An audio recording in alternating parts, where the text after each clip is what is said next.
মৰমৰ ছাত্ৰ-ছাত্ৰীসকল, আজি আমি আলোচনা কৰিম অষ্টম শ্ৰেণীৰ সায়েন্সৰ লেসন 2 অনুজীৱ মিত্ৰ আৰু শত্ৰু নামৰ পাঠটোৰ সকলো পাঠভিত্তিক প্ৰশ্ন উত্তৰ আৰু পৰীক্ষাত আহিবলগীয়া গুৰুত্বপূৰ্ণ প্ৰশ্ন উত্তৰসমূহ অতি সহজ আৰু চুটিকে আলোচনা কৰিম।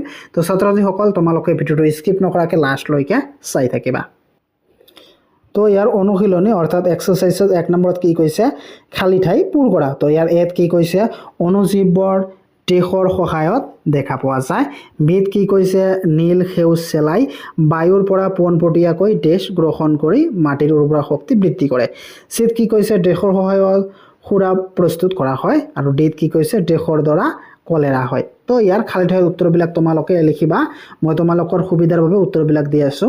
তো এ নম্বৰ উত্তৰত লিখিবা, অনুজীৱৰ অনুবীক্ষণ যন্ত্ৰৰ সহায়ত দেখা পোৱা যায়। খালি ঠাইত কি লিখিবা, অনুবীক্ষণ। তাৰপিছত বিত কি কৈছে, বিৰ উত্তৰত তোমালোকে লিখিবা, নীল সেউজ চেলাইয়ে বায়ুৰ পৰা পোনপটীয়াকৈ কি খালি ঠাইত লিখিবা, নাইট্ৰজেন গ্ৰহণ কৰি মাটিৰ উৰ্বৰা শক্তি বৃদ্ধি কৰে। খালি ঠাইত কি লিখিবা, নাইট্ৰজেন। তাৰপিছত চিৰ খালি ঠাইত কি লিখিবা, ইষ্ট। ইষ্টৰ সহায়ত সুৰা প্ৰস্তুত কৰা হয়। তাৰপিছত ডিত কি লিখিবা, ডিৰ খালি ঠাইত বেক্টেৰিয়া। বেক্টেৰিয়াৰ দ্বাৰা কলেৰা হয়। তাৰপিছত 2 নম্বৰত কি কৈছে, শুদ্ধ উত্তৰত ৰাইট চিন দিয়া। ইয়াৰ এত কি কৈছে, চেনি সুৰা নে হাইড্ৰক্লৰিক এচিড অক্সিজেন প্ৰস্তুত কৰিবলৈ ইষ্ট ব্যৱহাৰ কৰা হয়। তো ইয়াৰ কোনটো শুদ্ধ হ'ব, সুৰা। উত্তৰত কি হ'ব, সুৰা। সুৰাটো হ'ব শুদ্ধ।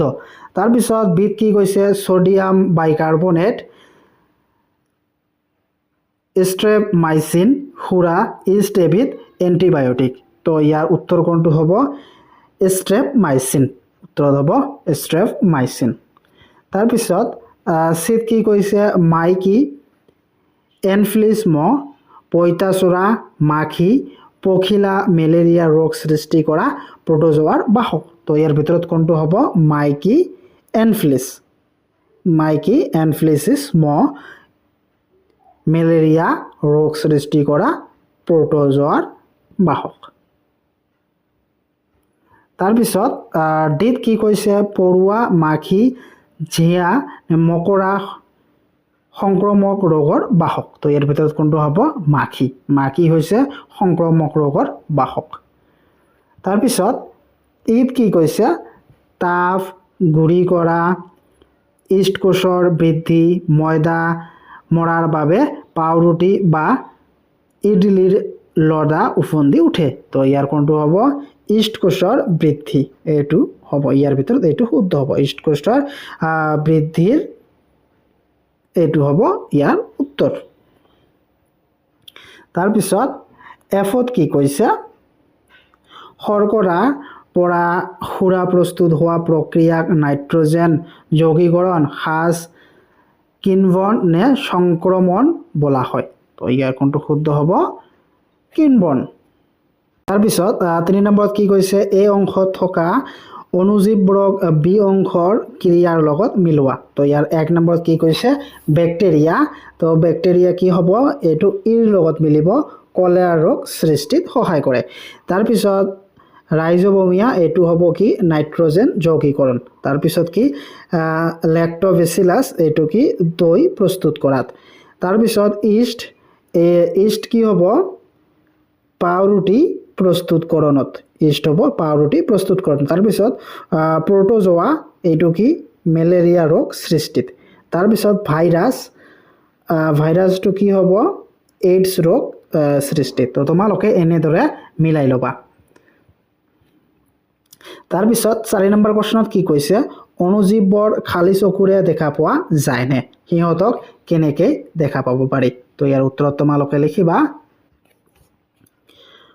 অনুজীৱৰ খালী চকুৰে দেখা পোৱা নাযায়, কাৰণ ইহঁত আকাৰত অতি সৰু। সিহঁতক চাবলৈ অনুবীক্ষণ যন্ত্ৰৰ প্ৰয়োজন হয়। কি, অনুজীৱৰ আমি সাধাৰণ চকুৰে অৰ্থাৎ খালী চকুৰে দেখা পাব নোৱাৰি, কাৰণ ইহঁত আকাৰত একেবাৰে সৰু থাকে। সিহঁতক চাবলৈ আমি অনুবীক্ষণ যন্ত্ৰৰ সহায় ল'ব লাগে। তাৰপিছত 5 নম্বৰ প্ৰশ্নত কি কৈছে, অনুজীৱৰ ডাঙৰ ভাগবোৰ কি কি। তো উত্তৰত তোমালোকে লিখিবা, অণুজীৱৰ ডাঙৰ ভাগ চাৰিটা এইকেইটা হৈছে বেক্টেৰিয়া ভেকুৰ প্ৰটোজোৱা আৰু শেলাই তাৰপিছত 6 নম্বৰ প্ৰশ্নত কি কৈছে মাটিত বায়ুমণ্ডলীয় নাইট্ৰজেন যৌগীকৰণ কৰিব পৰা অণুজীৱসমূহৰ নাম কোৱা তো উত্তৰত তোমালোকে লিখিবা মাটিত বায়ুমণ্ডলৰ নাইট্ৰজেন যৌগীকৰণ কৰিব পৰা অণুজীৱসমূহ হ'ল ৰাইজোবিয়াম নামৰ বেক্টেৰিয়া আৰু নীলসেউজ শেলাই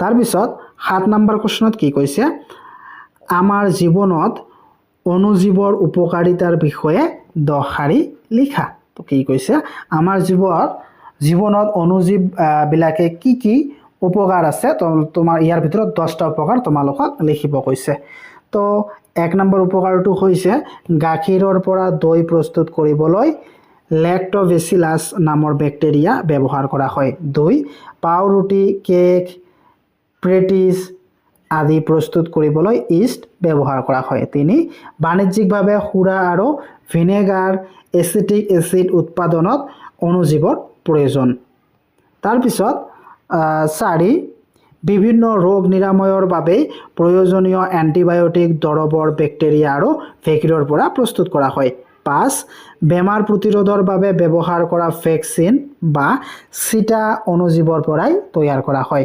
6 ৰাইজোবিয়াম আদি বেক্টেৰিয়া বায়ুমণ্ডলৰ পৰা নাইট্ৰজেন গ্ৰহণ কৰি মাটিৰ উৰ্বৰা বৃদ্ধি কৰে 7 অণুজীৱৰ মৃত গছ-গছনি আৰু জীৱ-জন্তুৰ পচন ঘটাই পৰিবেশ পৰিষ্কাৰ কৰি ৰখাত সহায় কৰে তাৰ পিছত 8 জৈৱিক আৱৰ্জনাৰ পৰা জৈৱ গেছ উৎপাদন কৰাত বেক্টেৰিয়াই গুৰুত্বপূৰ্ণ ভূমিকা লয় 9 চামৰা উদ্যোগত ছালৰ পৰা নোম গুচাবলৈ বেক্টেৰিয়াৰ সহায় লোৱা হয় 10 নম্বৰ মৰাপাটৰ দৰে উদ্ভিদৰ পৰা উলিয়াবলৈ অণুজীৱ ব্যৱহাৰ কৰা হয়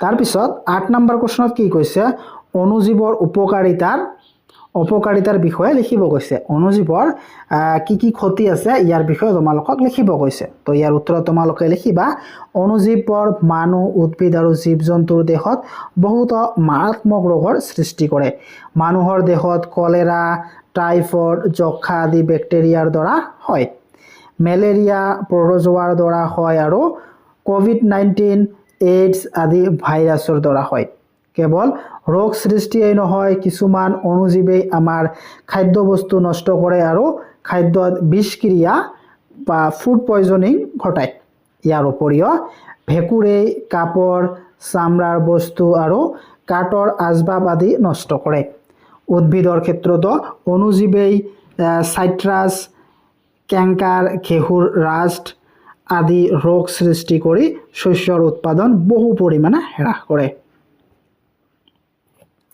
তাৰ পিছত 9 নম্বৰ প্ৰশ্নত কি কৈছে এন্টিবায়োটিক কি এন্টিবায়োটিক গ্ৰহণ কৰোঁতে কি সাৱধানতা অৱলম্বন কৰিব লাগে তো প্ৰথমতে কি কৈছে এন্টিবায়োটিক কি তো ইয়াৰ উত্তৰত তোমালোকে লিখিবা কি এন্টিবায়োটিক জীৱৰ দৰৱে বেমাৰ সৃষ্টিকাৰী অণুজীৱৰ ধ্বংস কৰে বা সিহঁতৰ বৃদ্ধিত বাধা জন্মায় সেইবোৰ দৰৱক এন্টিবায়োটিক বোলে এন্টিবায়োটিক কি যিবিলাক দৰৱে বা যিবিলাক ঔষধে বেমাৰ সৃষ্টিকাৰী যিবিলাক অণুজীৱ আছে এই অণুজীৱবিলাকক ধ্বংস কৰে বা সিহঁতৰ বৃদ্ধিত বাধা জন্মায় সেইবোৰ দৰৱ বা মেডিচিনকে এন্টিবায়োটিক বোলে উদাহৰণ পেনিচিলিন ষ্ট্ৰেভোমাইচিন এইবিলাক তাৰপিছত ইয়াৰ সাৱধানতাসমূহ কি কেৱল অৰ্হতা সম্পন্ন চিকিৎসকৰ পৰামৰ্শ মতেহে এন্টিবায়োটিক গ্ৰহণ কৰিব লাগে তাৰপিছত চিকিৎসকে নিৰ্ধাৰণ কৰি দিয়া দৰৱৰ কোৰ্স বা সময়সীমা সম্পূৰ্ণ কৰিব লাগে আধাখিনি খাই এৰিব নালাগে তাৰপিছত কি কৈছে প্ৰয়োজন নোহোৱাকৈ বা ভুল মাত্ৰাত এন্টিবায়োটিক খালে ই আমাৰ শৰীৰৰ পৰা উপকাৰী বেক্টেৰিয়াবোৰক ধ্বংস কৰিব পাৰে